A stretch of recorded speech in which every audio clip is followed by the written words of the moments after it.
right, welcome back to Machine Shop Math instructional videos.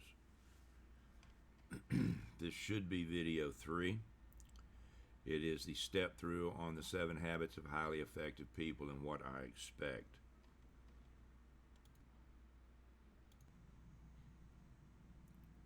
All right, sorry about the pause. Okay, this is Covey. It is a PDF on D2L. After you should have already had the video on D2L and how to find these things. If I'm not mistaken, the habits start on page 32. Let's see. Between stimulus and response. Maybe I'm wrong. No, it starts on page 31. 31. You can download Acrobat Reader for free. My advice is you download this book onto a thumb drive. If you want to read everything before Habit 1 starts, knock your lights out. It's a good book. Don't be surprised if you go to work for a major company and they have mandatory courses that deal with these things. All right, part 2 of the book is where the habits start. See, habit 1, be proactive. Principles of your personal visio. That means vision. I know of no more encouraging fact than the unquestionable ability of man to elevate his life by conscious endeavor. Now, we will study about a fellow by the name of René Descartes. I mentioned him in the first video, the Cartesian coordinate system. One of his phrases or sayings in Latin is cogito ergo sum. Cogito ergo sum. I think, therefore I am alive. So, everyone has the ability to rewrite their future. Most people's future is written already because they won't change what they did yesterday. Their future is written from their past. The ancients tell us the past is depression. There's nothing you can do about the past. I don't care if you spent years in jail.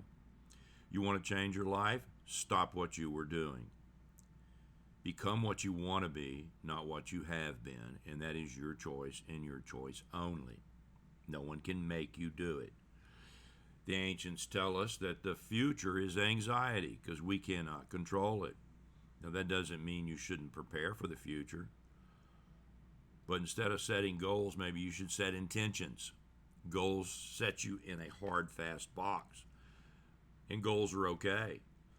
But all my goals are really intentions. I intend to do this. That is my intention. That's what I'm moving forward with. But if something changes in life and an opportunity arises, then maybe I'll take that opportunity and drag my passion with me. Not forgetting my initial quote-unquote goal, but it was my intention to do that. All right. So habit 1. Habit 1 goes all the way down through here. The social mirror. Now, your paper is going to address each one of these subtopics. What does a social mirror mean to you? How are you going to use it? How is it affecting you? What could you have used it with? Etc., etc., etc.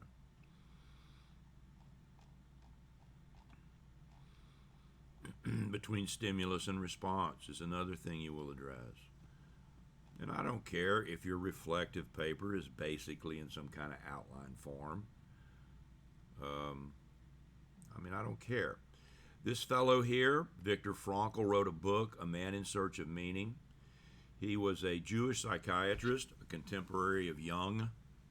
That's not Y-O-U-N-G, it's J-U-N-G. It's no relationship to me.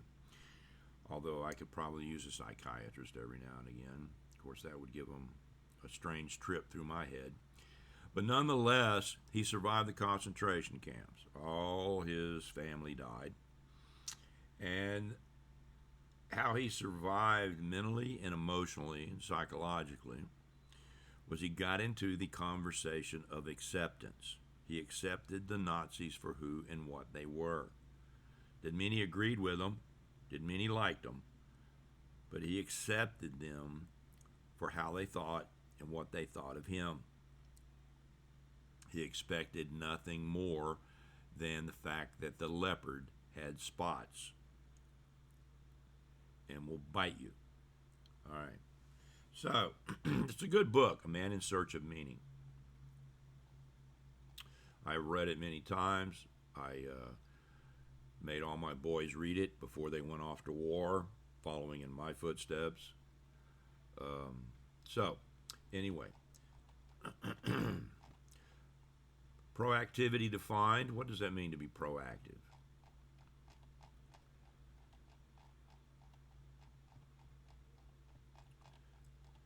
Now, in the media world, we call this dead air. Taking the initiative. There's a good book written by a former Navy SEAL called Extreme Ownership.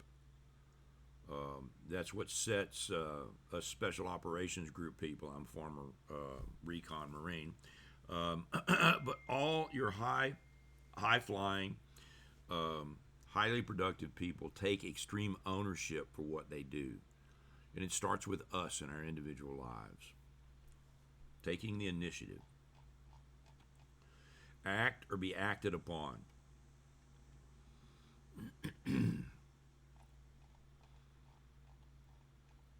Listen to our language. One of the greatest things that Dr. Martin Luther King and Ronald Reagan and even Abraham Lincoln had is the ability to get in the other person's listening. In other words, walk in their shoes, be able to speak a language they understood. There is a PhD on YouTube. It's Thug Notes. He's a black dude, and he goes through classic literature from the persona of a street gangster. And he distills these classic literatures in a language that a gangster bro could understand. They're hilarious. He's spot on. And I subscribe to his channel, believe it or not. And that is getting into someone else's listening. Know your audience. Listening to our language.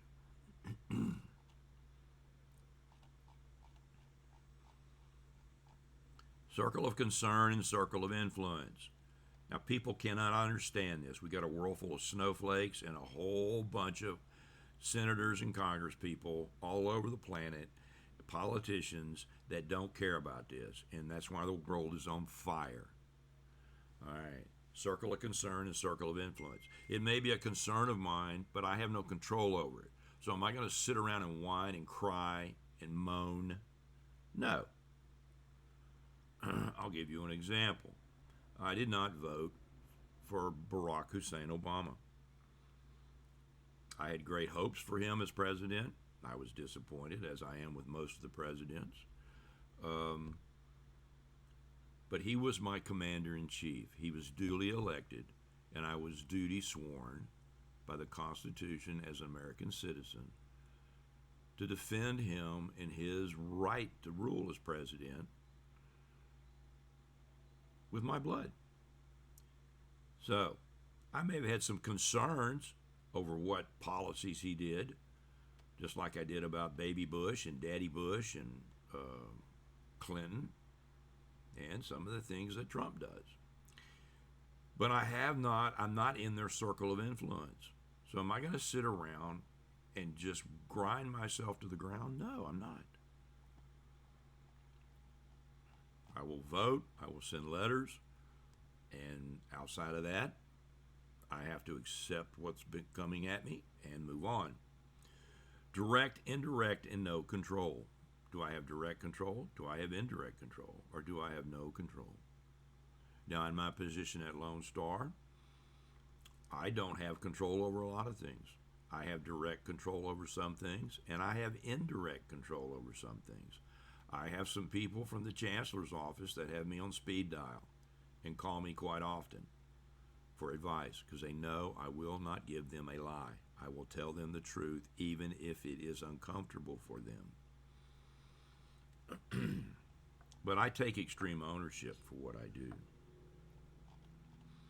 Expanding your circle of influence. If you are the absolute best at what you do, and I don't care what it is, if you are the absolute best CNC programmer, manual machinist, artist, painter, bookkeeper, it doesn't matter if you're the boss or not. It does not matter if you're the boss.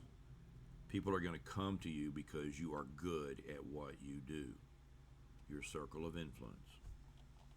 They will call you for advice. The haves and the bees. These are all elements you will address in your 2-page typed paper or word process paper. The other end of the stick. There's an old saying, it doesn't matter which end of the snake you grab, it's still the snake. Some people will say it does matter which end you grab because the other end will bite. Making and keeping commitments.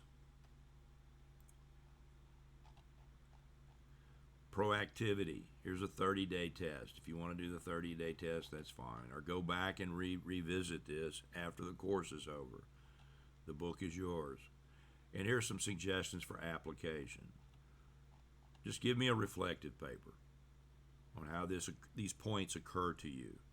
Habit 2, begin with the end in mind. We call this reverse engineering. If I want to become a brain surgeon, God help the world,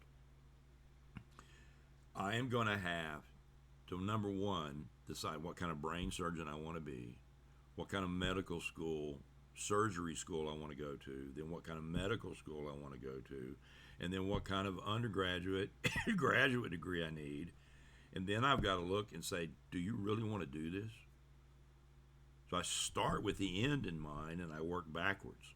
We do this in machining. When I chamber a precision rifle barrel for my 1,000-yard prone competition, I set it up on the lathe and I get ready to bore the chamber, cut the shank, do the threading. I have to begin with the end in mind. What do I want this thing to do? I want this to hold a 2-inch circle at 1,000 yards. It's got to hold a 2-inch circle. So I've got to pick the right kind of calibration. And let's say it's a 308. Then I got to pick the right kind of twist rate because I got to figure out what kind of bullets I'm going to shoot. Then I got to align the barrel on both ends because I'm running a hole in a hole, and so forth and so on, all the way back to the very beginning before I even start the process. We call that in the real world reverse engineering. Machinists do this all the time. You want me to machine this part. How am I going to do this? This is what the finished product looks like. Now I've got to go through each step backwards to begin the first step. Begin with the end in mind.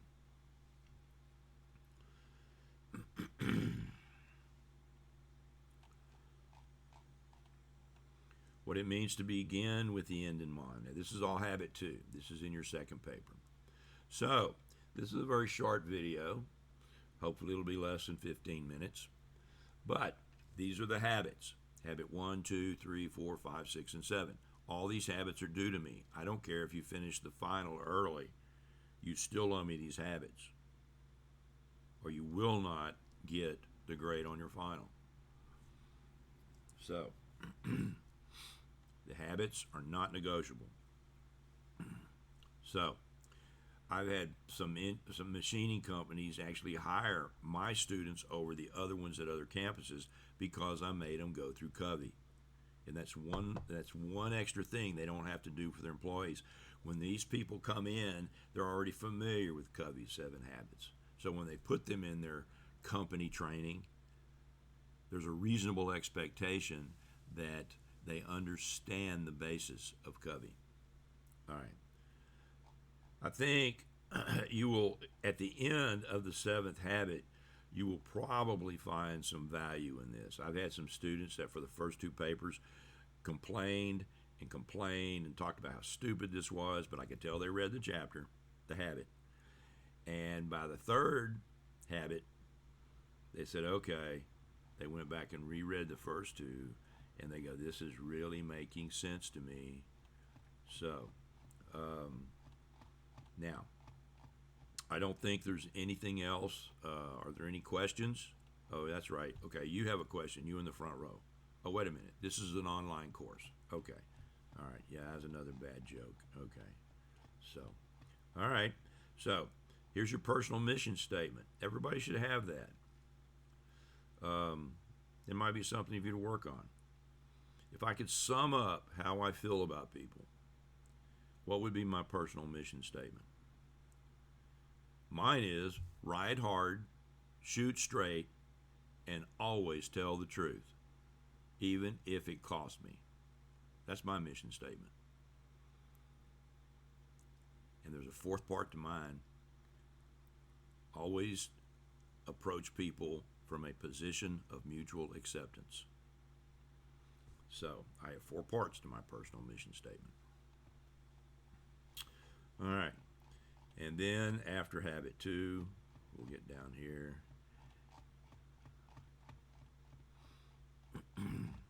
Eventually to habit 3. And we're coming up on 16 minutes, so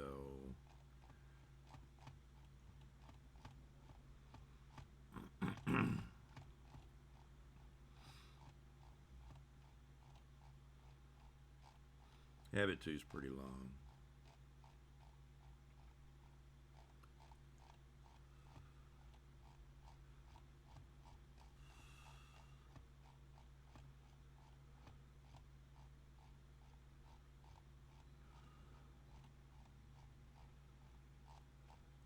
He talks about personal mission statements, using your whole brain. Let's see here, visualization and affirmation.